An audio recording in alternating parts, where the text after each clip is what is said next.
Welcome back to Inspiring Hope, the podcast of Catholic Charities of Omaha. I'm your host, Dave Bancat, Chief Community Engagement Officer for Catholic Charities. In today's episode, we're diving into a story of tragedy, compassion, and resilience. You'll hear how Catholic Charities therapists responded to a heartbreaking suicide at a rural Catholic high school, and how their comfort and compassion impacted the devastated community, especially the young people in the school, and how Catholic Charities is responding to the growing mental health needs in our communities. This episode is also part of our recognition of Mental Health Awareness Month to focus on the importance of mental health for all of us. So joining me today are two amazing women. Jenna Whitaker, who is the director of Catholic Charities School Mental Health Program, as well as the winner of the prestigious Midland Business Journal 40 Under 40 Award, and Deb Kelly, who is a member of Catholic Charities Board of Directors and the co-owner of Circle BK Farm and Ranch, and a mental health advocate from O'Neill, Nebraska. Thank you both very much for being with us here today. Jenna, please give us a little bit of background as we get underway about Catholic Charities School Mental Health Program and what we do. The Catholic Charities School Mental Health Program started in 2018. It started as a pilot program, and we started with 3 different schools, not really sure what it was going to look like initially. And through the last several years, it has grown immensely. We actually now in 2025, we have grown into, we are currently in 19 schools. And in the 19 schools that we are in, the schools, we have several schools with multiple days of services. We have schools, almost all of the schools that we are in have full days of services. We have no schools that are doing pilots with us anymore. Every school that is a part of our program just seems to really feel that the services are beneficial and recognize the level of need. And not only are we serving the metro community, but we actually are also have grown into the rural community as well. And so that looks like a therapist in each of those schools, correct? That is correct. So we have one assigned therapist to each of our schools. So all of our schools have a therapist in the schools, and that therapist is with the school for example, if a school has like 4 days of services, that therapist is there with the school for all 4 days of service. And so then that way they're able to really have a collaborative relationship of care. Awesome. And so that is at both the elementary and high school level? Correct. Yep. Our therapists are in, we actually are in multiple elementary schools, high schools, and then we actually serve the Newman Center as well. So we actually serve college students as well. So we have a wide variety of students that we serve in the school mental health program. So today, our focus is going to be around the story and the situation that tragically unfolded in O'Neill. Deb, can you tell us a little bit about your initial efforts to bring the mental health program into O'Neill, and when Jenna and the team first came up to Catholic Charities with Denise to talk about that program? I joined Catholic Charities, the board, late in 2020. And after I was there for about a year and a half, I really started wondering why God had called me to be part of the Catholic Charities Board of Directors. I was thinking and reflecting on, just asking God, why did you call me to be here? Because I don't feel like I'm bringing a lot to the table. I mean, I met some really smart people. They really didn't need me. They were doing a wonderful job, and I was incredibly impressed. As I kept reflecting on that, I was driving back from a meeting back to O'Neill, and that happened to be the meeting where Jenna and Jackie did a presentation on the school mental health program. And so as I was driving, it came to me really that maybe it wasn't what I was supposed to bring to the Catholic Charities Board. Maybe God had called me there because I was supposed to bring something from the board back to Holt County. And so the very next day, I called Denise and I said, what do we need to do to talk about bringing the school mental health program to Holt County, to St. Mary's School? And she said, let's do it. We want to be the hands and feet of Jesus all across our archdiocese. And so let's put a plan together. And so we did. We started with visiting just over a phone call with our school administrators. Father Starman was on board right away. And from that conversation in November of 2022, we set up a meeting for January of 2023, and we invited parents and we invited teachers. We invited some local mental health professionals, and they came. And I was really expecting like a phone call, like a Zoom call, but to my delight, Jenna and Jackie and Denise drove to O'Neill, and I remember we shared taco soup with the group, and then they did their presentation. And initially, there was hesitation in the room about, do we really need this? I mean, do we really have kids that might need these services? We're just not sure we really do. And as the evening went on, or the hour went on, our teachers, I think, started to get braver. They started to say, yeah, we do. We can each identify at least one child in every classroom that we think could benefit from these services. And so as the discussion went on, by the end of the evening, we were ready to ask Father Starman to sign a memorandum of understanding and start the ball rolling to bring that service to O'Neill. Little did we know that less than 2 weeks later, one of our St. Mary's students would die by suicide. And I remember it was a Sunday morning, and I happened to be standing by my son Brent, who is a Holt County attorney, and we were actually not in the state of Nebraska when Brent got the phone call. And I just literally doubled over. This was not a student that anyone by any stretch of the imagination would describe as a troubled teenager. He was fun, he was funny, he was a star on the basketball team. Nobody saw this coming.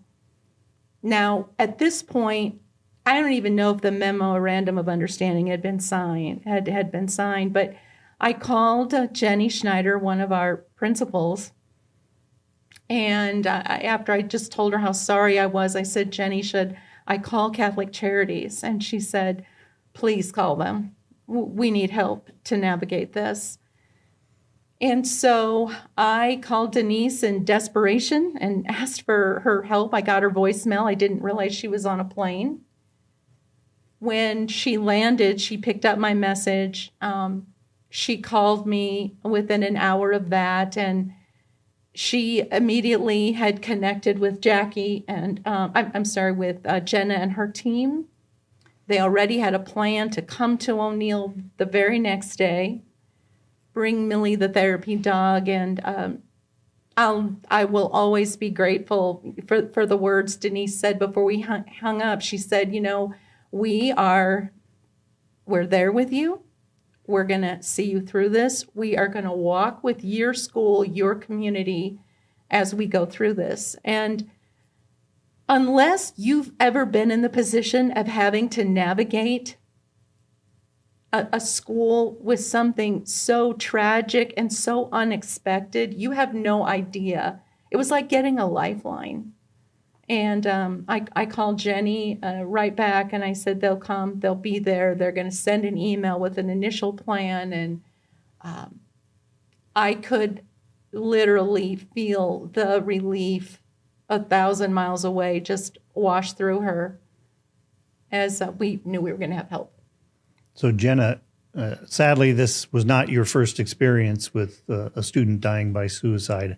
How did you know what to do? What were your next steps of putting together that, the team and getting up at 4 a.m. and traveling all the way to O'Neill to be there to support that community?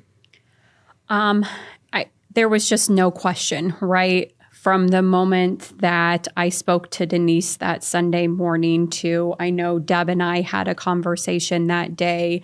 I spoke to Jenny that day.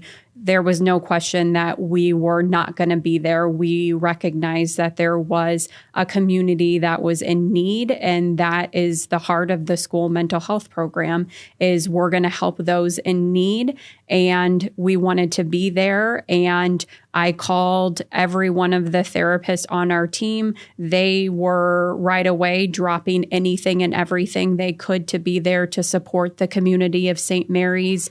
They were like, what can we do to help them? We knew right away we needed to bring Millie. We knew that Millie was going to be an important part to the healing process as well. And we knew, based on our experience with dealing with crises in other schools, that our entire team of therapists, it was going to be important for every single one of us to be there to support them and to support their community, because each one of us were able to bring like a little bit of a different perspective. And I think each one of us knew we were going to bring something different to each one of the students and the families we saw that day, whether it was connecting with them on our faith, or bringing just compassion and kindness to them, or offering that clinical support of grief therapy counseling to them. It was meeting the students and the families and the faculty, just meeting them where they were at and walking with them on their journey of grief on that day. So Deb, describe the situation in the church that morning, the first day after everyone had an opportunity to learn of the death and what happened next. So school started that day with a rosary, because that's what we're familiar with and what we're used to in our St. Patrick's Parish and our St. Mary's School, is going to the rosary. And after rosary was finished, Jenna went up to the ambo and she explained who she was and why she was there.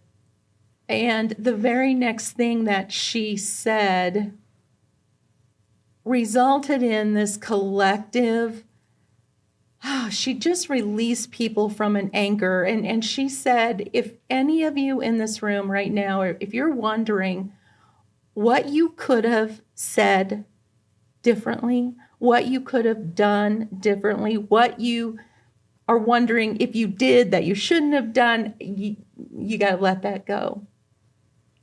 And at that moment, she just, as I said, released everyone, because that's the whole thing, right? That's what's on our minds. It was the elephant in the room. Why did it happen? But then what could have I done? What could have I done as his teacher? What did I miss as his friend?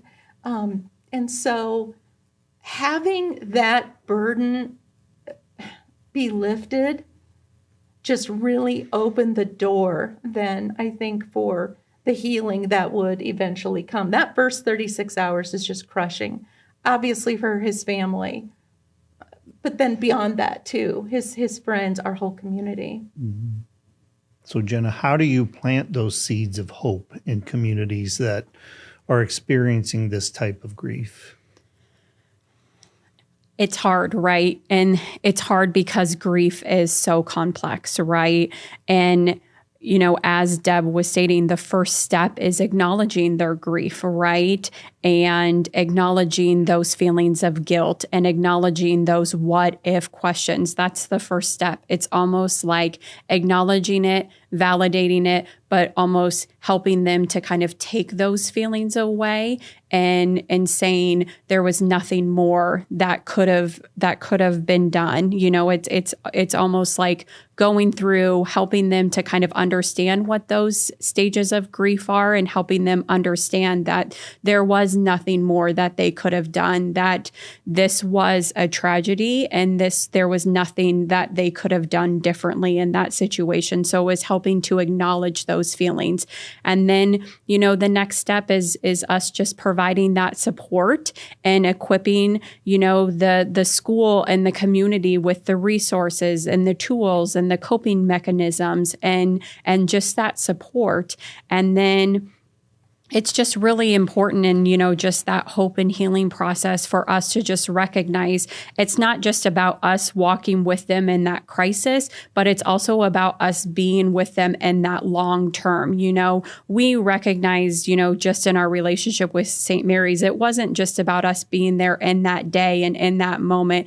It was, how can we help you the next day or a week from now or a month from now? It was maintaining that long lasting relationship and continuing to be a support to them and continuing to walk with them, because we recognize just the importance of that. You went back up, right, as the Yep. school year progressed, and then at graduation time, what would have been his graduation, you went back and met with the students at that point too. That's correct. Yep. We continued to do check-ins with them. We continued to be a support to them.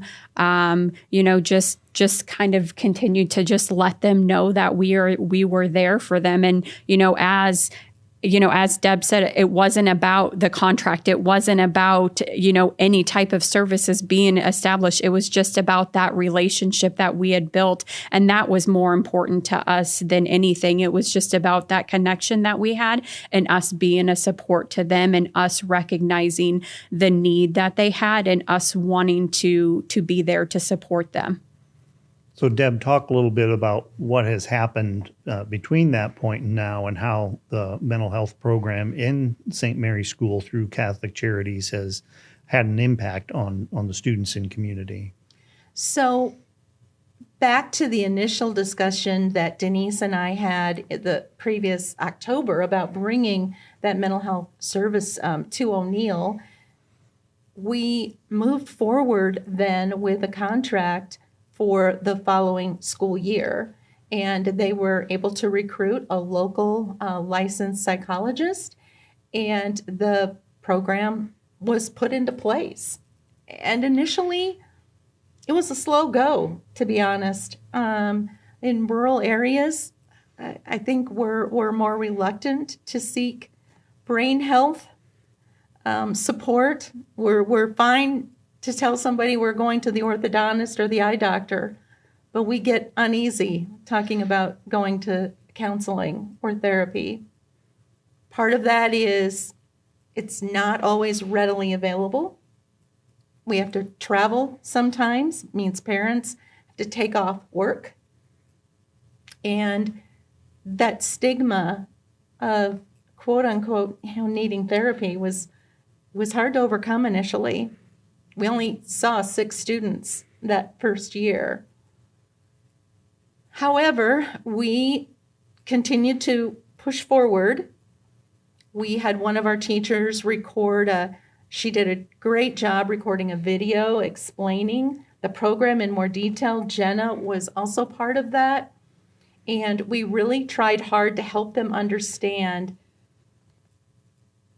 we're not necessarily talking about things like schizophrenia. We're talking about 10% of kids between 3 and 17 have anxiety, whether it's social media or peer pressure or things going on at home. So our kids in a rural area in a Catholic school are not immune. We have kids who have those same needs, whether it's anxiety or depression. There are needs that kids have that need to be met in this area. And so Jenna, do you see that throughout the Archdiocese and all the different levels of school, what kind of help are you able to provide, and how does it work so the students are able to obtain that assistance? Yeah, I mean, I think we see just a need across the board, whether it's depression, anxiety, peer pressure, life transition, basic social emotional support, grief. I mean, we see everything. I mean, we see just a wide range of just difficulties in managing life experiences that within the school mental health program. The great thing is we're not limited by barriers of insurance companies. Our school mental health program is provided to families at no cost to them, and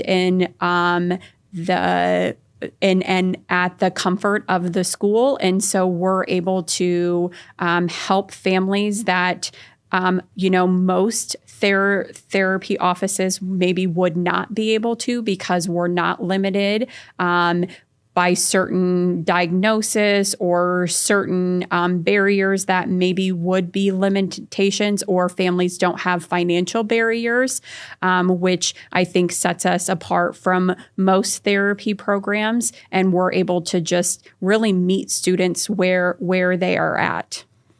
So Catholic Charities fundraises to provide for half of that school program, and then the schools help with the other half. And so, Deb, what has been your experience now? You were just mentioning that the program has really taken root, and that there is a lot more need coming about in the school. We had a great opportunity to visit with our teachers as we were preparing for our St. Mary's Red Carpet Gala this year. We use part of our gala funds to help support the cost of the program. And when we were interviewing those teachers, they talked about the benefits that they're seeing in their students. A student's increase in self-esteem, a student's ability to talk about things that were just too difficult to talk with before. So we are now seeing, or Keith is seeing, double the students. His schedule is full. And in fact, I was just sharing with Jenna before we started that we're going to be looking to increase the time that Keith is there. And Keith is a school therapist at the St. Mary's Dr. School. Keith Willis. And he's part of that community as well. So we were very blessed to be able to connect him through the program and the school for St. Mary's. Absolutely. So I know Catholic Charities does more than just the school-based program. What about people who need assistance in mental health therapy who are not students? We serve from very young to the seniors. Talk a little bit about the program that we offer for those who are can reach out to us through the outpatient program. Catholic Charities also has an outpatient program. So through our outpatient program, we meet students and children, students, families, couples. I mean, we provide services for all age groups. Anybody that would need services, we provide services for all. So you can access our services by just either calling our behavioral health line or going to our website at ccomaha.org, and you can reach out to us by requesting an appointment. And the unique thing about our outpatient program is each one of our therapists have different specialties. So depending on what your needs are, if you're looking for something a little bit more specialized, like working on that parent-child relationship, or if you're looking for couples counseling, or you're looking for addictions counseling, or you're needing counseling for, depression, anxiety, we offer that, right? We have a lot of different specialties, and all of that is listed on our website. The therapists that specialize in those different services are listed on that website, so all of our information is on there. And any information that you would want about our program is on there as well. And I know the program has had a huge impact, not only in the schools, but even in the outpatient area as well. One of the donors to our pantries started donating to us and said it was because Catholic Charities therapist helped save his marriage. And he wanted to give back to us through the pantries because of the help that he had received through the therapy. Yet we talked a little bit earlier about the stigma that's still attached with mental health therapy. What are some of the barriers that you hear, and how can people overcome those, or someone who identifies the need for therapy in someone else, what might they be able to do to help overcome that barrier or stigma? Yeah, I think the unfortunate thing is there is still a stigma attached to mental health, and so the most important thing is, I think, for us to continue to have conversations like this, right? Let's continue to normalize mental health, right? Because mental health is health, right? These are important conversations for us to have, to continue to take the shame away from mental health and us to continue to normalize it. One thing that is important is what we know and the work that we do. The first 24 to 48 to 72 hours, those are just such a critical time. So if you recognize that somebody is wanting services, or there is somebody that is identifying that they are in need of services, calling us, getting us connected, whether that is outpatient or whether that is in our school mental health program, we are able to get services started very quickly, because we understand the importance of that need and how important those first, those first 24 to 72 hours are, especially when somebody's acknowledging that they're needing help. It's important to really meet them where they are at and really supporting them when they're in that critical need or when they're recognizing that need. We even encourage, if there are loved ones that are struggling and they are like, how can I help them? What things can I do? Call us, right? We are open to conversations. We are open to identifying different ways to support them, ideas for having conversations, right? Our doors are open. We're open to having conversations. We want to do anything that we can to kind of help to support those in need, and then also help to support the loved ones supporting those in needs. And I think the biggest thing is just continuing to reduce, that stigma, and just continuing to recognize that mental health is health, and just continuing to normalize it. Deb, you've become a very vocal advocate for the need for mental health services, both in rural areas as well as in the schools. Do you have any other thoughts to add on how people can benefit from receiving the therapy? I am encouraged because of the number of our parents who are able to now look beyond that stigma, because Catholic Charities won't see a child without the consent of a parent. And so where that was harder a year ago, it's easier now. And what's encouraging is that we're seeing the students younger. We're catching them in first, second, third grade. And it's hard to imagine that won't benefit them years down the road.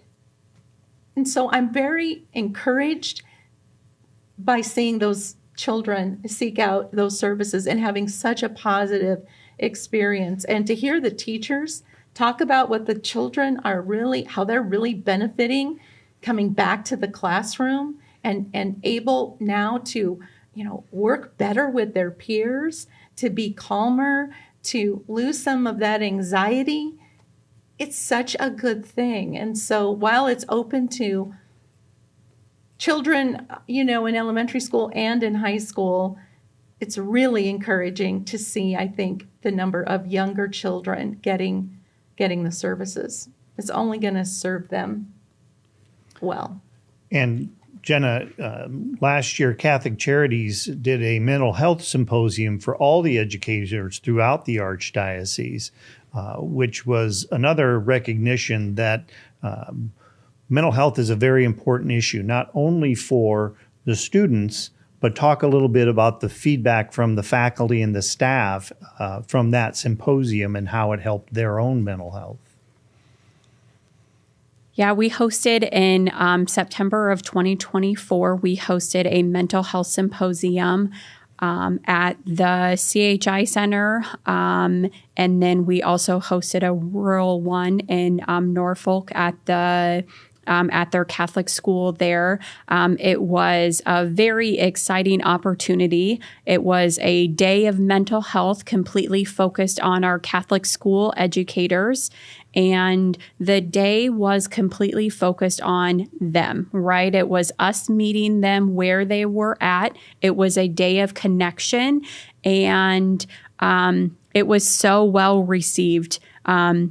We got such great feedback from the educators, whether they just showed up and felt spoiled by the t-shirts and the swag bags we gave them and the meals we served, or they came away with tools for classroom, or they came away with mental health tips, or they connected with their colleagues on their faith. I think for us, what we recognized is after COVID-19, I think what we focused on was how do we support the students? How do we support the students, right? It became all about the students, all about their own mental health, all about their development. And all of that was so important. But I think what happened was, unfortunately, our teachers kind of started to get missed, right? We were focused on the students. We were focused on their mental health needs, getting our students caught up academically, getting our students caught up developmentally. And then I think the teachers were like, well, where are we at in all of this, right? And so that's where I think we took a step back and we were like, it was so important for us to say we wanted a day just focused on them, being able to just say, we see you, we hear you, and we just want to make sure that you know that you are important and your job is important. And we just kind of made a day all about them. And I know every time I kind of see the teachers in the hallways at the schools that I serve, they're always asking us, when's the next one, right? When's the next opportunity? Because I think they just felt so seen and so heard that day. And I know every single one of them just felt so spoiled by us all. That's awesome. Mm-hmm. So what if someone listening is interested in getting the mental health program in their school, or maybe they just want to support the efforts of mental health? How do they connect with Catholic Charities and you to learn more? I would just encourage them to reach out to us, right? Whether that is wanting, mental health services in their parish, wanting mental health services in their school, reaching out to us. We can give them more information to learn about it. If they're not maybe interested in mental health services in their parish or school, they're maybe wanting to donate, right? We're absolutely always taking donations. If you're wanting to learn how to advocate for mental health services, right? We're always willing to have conversations. If you're interested in doing some fundraising, right? I think for us, we're always looking for volunteers. We're always looking for advocacy opportunities. We're always wanting to have opportunities to continue to increase awareness about mental health and how important important it is and how important it is for our little people, especially, as, Deb was mentioning, that early intervention is so key and it is so important for us. And that is why, that's the heart of the school mental health program. It's really having that access to mental health services to the students at the earliest level. And because we know that we're really setting them up for success. And so if anybody, wants to get involved in any of that, absolutely reach out to us because, we would be happy to have a conversation as to ways that they could help. Thank you so much. Deb, any final thoughts you want to share around the program or what has occurred in O'Neill since that situation? Just how incredibly grateful we are to have the resource of Catholic Charities. I, in my own mind, was very limited about what Catholic Charities was involved in. I knew they had a food pantry. I knew that years ago they were involved in adoptions. But that's really all I knew. And the help and resources that they provide are so much greater than that. They are truly a diamond in the rough, so to speak, and a wealth of information.